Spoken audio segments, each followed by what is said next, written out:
Donc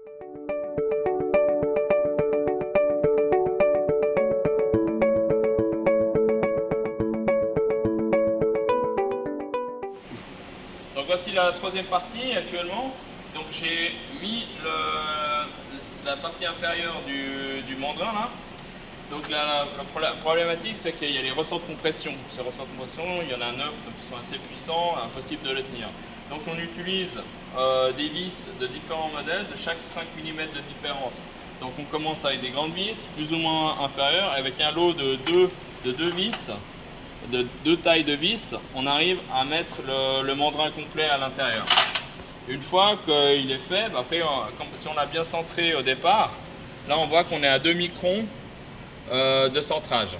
Okay, donc il faut essayer d'être le plus fin possible et au niveau supérieur, comme ça au niveau inférieur à 200 mm. Après on va contrôler avec le tasseau de contrôle. On va contrôler sur les 200 mm à combien on a de rotation, concentricité à 0 et puis à 200. Et puis après en Z, selon X et selon Y, on va regarder aussi la perpendicularité. Okay, donc surtout au montage, ce qu'il faut bien faire attention, c'est qu'ici j'ai un petit trait qui a été fait au laser, donc pour bien montrer qu'il faut assembler cette partie là avec cette partie là parce que ça a été rectifié ensemble.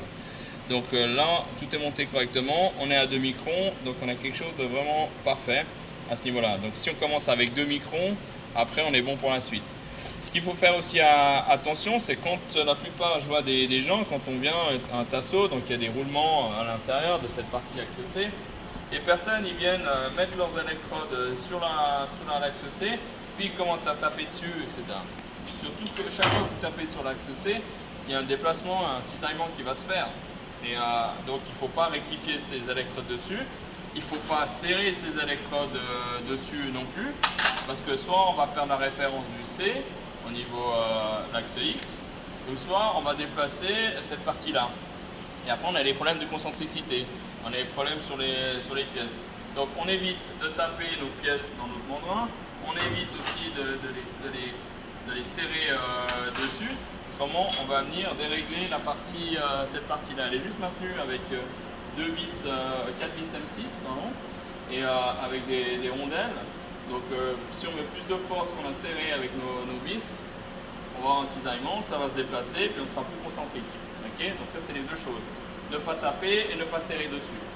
Voilà pour les infos après, et je vais trouver un tasseau de contrôle, les revers, et puis je ferai les mesures, puis je vous montrerai après sur la quatrième partie. A tout de suite.